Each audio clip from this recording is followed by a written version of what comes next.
Selain nanti kita kepoin apa yang baru dari Xperia One Mark 5 ini, gue juga bakal bandingin tipis-tipis sama iPhone 14 Pro Max yang katanya mode auto di Xperia ini sekarang udah mengalami peningkatan. Habis itu kita pantau apakah dosa Sony yaitu overheatnya udah diperbaiki di seri ini.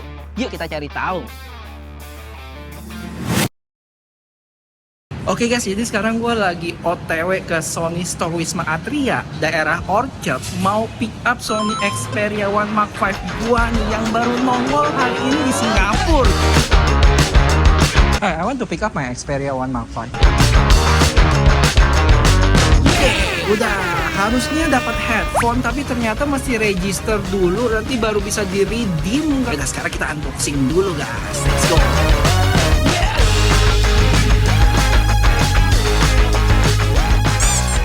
Dan ini dia boxnya guys, yang tipis banget, nggak ada apa-apa nih. Katanya mencintai lingkungan tapi masih dilapisin plastik nih. Terus gua dapet case gratis juga. Ini kita buka. Buang, nggak boleh buang di sini guys. Dia dilapisin lagi sama kertas. Kita buka.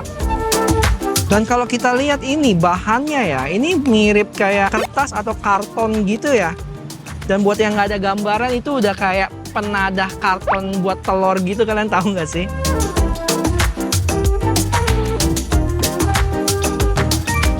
Langsung HP-nya aja nih, dan udah sama kertas ini doang. Nggak dapat chargeran, nggak dapat kabel juga, beres, kosong guys. Sadis.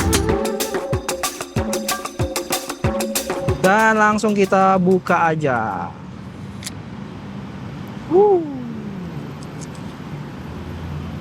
Mantap. Lihat gini ya, kalian kebayang nggak sih nanti ke depannya saat beli HP dibungkus kayak sasetan gitu. Terus di sini ada case-nya juga guys. Coba langsung kita pasangin case kali ya. Wih, kayaknya lumayan premium sih, ada bahan-bahan kayak leather. Nggak tahu ini leather beneran atau bohongan. Tapi mantap sih. Wih, premium banget. Ini leathernya sih parah sih. Panas banget. Kita cari tempat teduhan dulu yuk buat menyalain HP-nya.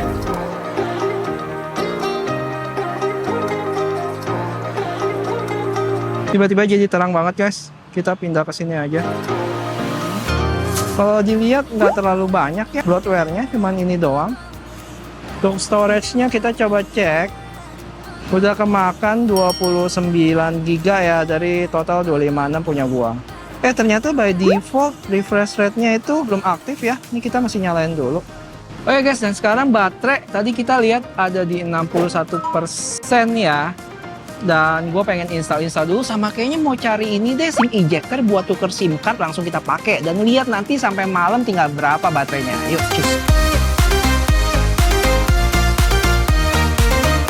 Oke guys, kalian gua ngadem install di sini daripada di luar panas banget. Habis ini udah mau kelar sih, kita cabut ambil sampel-sampel foto kayak gitu deh. Cus. Oke guys, cabut kita, let's go.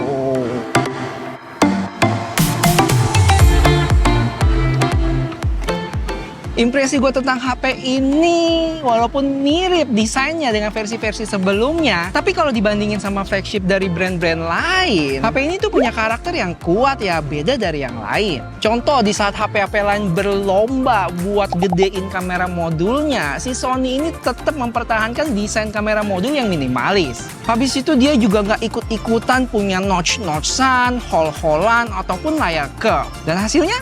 Buat demen sih ini. Ditambah bentuknya yang ramping, jadi enak banget buat dipakai satu tangan. Belum lagi ada headphone jack, shutter button, dan bisa pakai micro SD. Bahkan buka slot SIM cardnya itu simple ya, nggak pakai tusuk-tusukan, tinggal congkel aja pakai kuku. Intinya modelan kayak gini tuh Xperia banget dah. Cuma kalau dilihat lebih detail, tekstur belakang di Xperia Mark 5 ini ada bintik-bintik, jadi nggak licin. Sama dengan frame-nya yang ada tekstur garis-garis gitu yang bikin gripnya makin enak. Selebihnya mirip aja sih dengan Xperia sebelumnya. Dan HP ini termasuk ringan ya, 187 gram dengan tebal 8,3 mili. Oh ya, perlindungannya itu Gorilla Glass Victus 1 untuk bagian belakang dan Victus 2 untuk layarnya. Buat spesifikasi, kalian lihat sendiri ya di layar. Yang jelas sekarang chipsetnya pakai Snapdragon 8 Gen 2 ya. Harusnya lebih powerful dan adem juga. Nanti kita buktiin di tes gaming. Dapat FPS berapa dan panas nggak sih? Sekedar kepo aja. Dan buat kamera 52 megapiksel ya. Cuman efektifnya itu di 48 megapiksel. Tapi kalau kita ambil foto auto, kena-kenanya sih di 12 megapiksel. Habis itu ada 12 megapiksel ultra wide dan 12 megapiksel telefoto. Yang sama kayak Mark IV, dia punya variabel optical zoom 85 mili ke 125 mili, yang artinya hasil foto di antara 85 sampai 125 itu langsung dari lensanya. Mau 90, 92, 124 dan lainnya. Kalau lewat dari itu bakal jadi digital zoom. Oh ya, untuk kamera selfie-nya 12 megapiksel juga ya. Terus apa aja sih fitur-fitur baru dari Xperia One Mark V ini? Yuk kita bahas yang menarik-menarik aja. Let's go. Pertama, foto dan video app-nya sekarang bisa vertikal gitu ya. Sony bener-bener beradaptasi dengan perkembangan zaman now. Habis itu sekarang HP Xperia kebagian satu color profile yang dipuja-puja sama pengguna kamera alpha, yaitu S-Cinetone. Dengan color profile ini menghasilkan video dengan karakter dan warna sinematik. Kayak di film-film gambarnya lebih soft dan saturasinya dikurangin. BTW untuk resolusi video bisa mencapai 4K 120 fps di semua lensa belakang. Sedangkan untuk kamera depannya bisa 4K 60 fps ya. Yang hasilnya lumayan lah untuk kondisi backlight. Paling nggak lebih mending dari selfie-selfie HP Cina nggak sih? Kalau langsung menghadap sinar matahari sedikit keputihan. Habis itu ada product showcase yang mana kalau ada objek di depan kita dia bakal fokus ke sana dibanding ke muka. Oh ya, sekarang buat stabilisasinya ada yang baru loh, yaitu high quality. Cuma ini mentok di 30 fps aja. Yang mana sebelumnya cuma ada standar sama off. Terakhir, sekarang HP ini ada night mode-nya ya. Tapi kita tunggu gelap dulu, nanti baru kita cobain. Oke guys, sekarang gue pengen ketemu si Nyonya dulu. Halo. Akhirnya dari tadi belum minum. Sekarang minum Mr. Coconut. Guys, update aja sekarang jam 5.23 ya. Dan baterai ada di 22%. Keburu nggak ya sampai malam?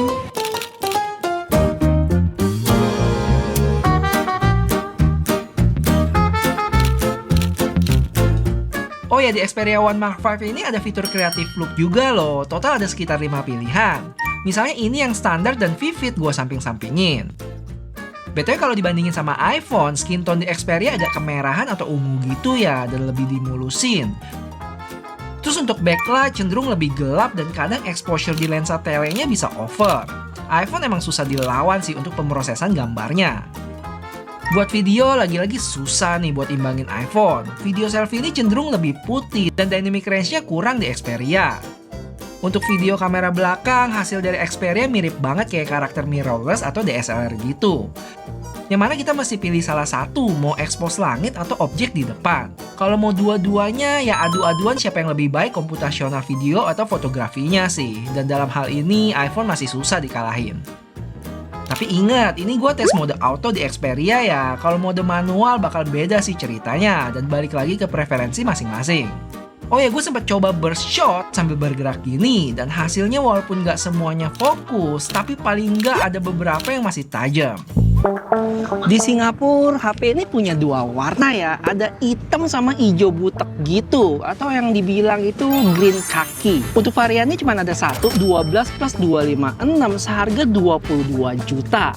Dan pas di pre-order ini dapat gratis headphone Sony seharga 6,4 juta dan dapat casing yang kalian lihat tadi. Cuman yang headphone-nya itu mesti di-redeem dulu ya, jadi gue nggak bisa kasih lihat kalian. Saran gue kalau kalian kepake headphone-nya, ini deal yang bagus sih menurut gue. Tapi kalau enggak, mungkin kalian bisa lirik versi Hong Kong-nya. Kalau gue hitung-hitung, dia tanpa embel-embel gift sana sini di sekitar 18,5 juta. Cuma ingat, kalau kalian mau servis HP Xperia di Sony Center terdekat, yaitu di Singapura, mereka itu cuma terima untuk versi Xperia Singapura doang ya, negara lain mereka nggak terima. Agak lucu sih, tapi katanya mereka itu karena partsnya beda atau gimana gitu. So, kalau kalian putusin mau ambil yang versi Singapura, kalian bisa choose kepoin jasip rekomendasi gua sg.chipshop ya, yang pakai jalur resmi dan bayar pajak. Kalau mau lebih aman, bisa transaksi lewat Tokopedia-nya mereka juga. BTW guys, update aja nih sekarang jam 6.39. Baterai ada di 9%. Aduh, ngeri-ngeri sedap nih.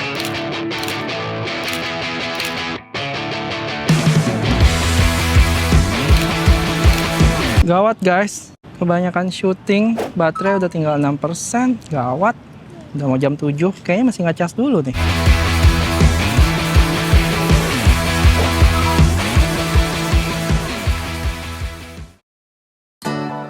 Oke guys, kita tunggu perahu itu lewat di dekat jembatan. Habis itu langsung kita shoot. BTW ini lagi kamera selfie ya. Udah deket tuh. Siap-siap.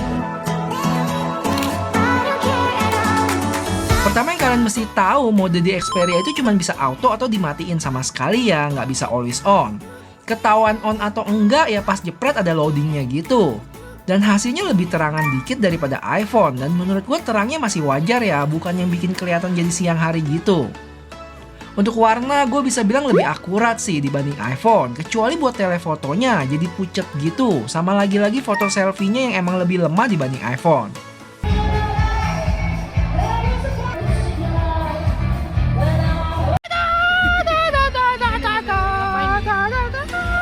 Kalau dari sisi video juga sama ya, iPhone masih tak terkalahkan di sini, mau kamera belakang ataupun selfie-nya juga.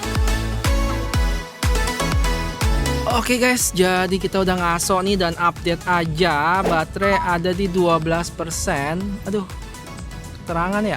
Jam 9 baterai ada di 12%. Tadi kita sempat ngecharge sekitar 30 menit, baterai nambah dari 5% ke 22% ya. Tapi gue juga nggak tahu sih pakai chargeran apa tuh dia, cuman dicolok gitu doang.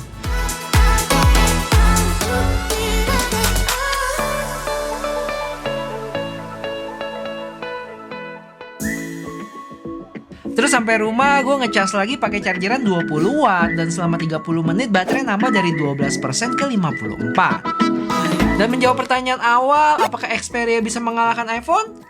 Untuk mode auto menurut gue masih sulit ya, terutama buat video. Tapi untuk foto dengan mode manual ya bisa-bisa aja, tergantung siapa yang jepret dan balik lagi ke selera masing-masing. Oh ya, buat gaming gue sempat tes Genshin Impact highest 60 fps selama 20 menit. Dan hasilnya nggak terlalu bagus. Dapat fps rata-rata di 47,2 dengan suhu yang cukup tinggi di 44,9. Sampai menit ke-6 gitu masih baik ya, di atas 50-an fps. Tapi setelah itu mulai bergejolak. Sebenarnya pengalaman mainnya sih masih nyaman, tapi kalau dibandingin sama HP bersnapdragon 8 Gen 2 lainnya, hasil ini yang paling rendah. Oh ya, untuk game mode-nya juga udah performance preferred ya. Jadi HP ini cocoknya buat siapa sih bang? Menurut gua, buat kalian yang pakai atau ada di dalam ekosistem Sony, terutama kameranya. Apalagi bisa sekaligus dijadiin external monitor buat kamera Sony kalian. Cuman kalau teman-teman bukan si paling kamera banget, nggak recommended, agak sayang. Apalagi dengan harga segitu, banyak pilihan lain yang lebih menarik. Bahkan dengan harga yang lebih murah. iPhone, Samsung, Google Pixel bisa dilirik. Cuma gimana pun, gue tetap mengagumi sih sama HP ini. Apalagi dosa Xperia masalah overheat pas pakai kamera nggak sempet ketemu sejauh ini. Tapi bukan artinya nggak panas sama sekali ya. Anget-anget ke panas gitu masih ada kok. Cuman nggak sampai kena warning atau stop. Terakhir, kalau kalian suka sama video-video di channel ini, jangan lupa subscribe ya. Kalau udah 1 juta subs, gue mau nekat DM gadgetin ngajak collab. Setuju nggak? Tapi kira-kira Davidnya mau nggak ya? Mohon dukungannya ya guys, siapa tahu bisa kejadian. Makasih buat yang udah nonton, sampai ketemu di video selanjutnya. Bye-bye!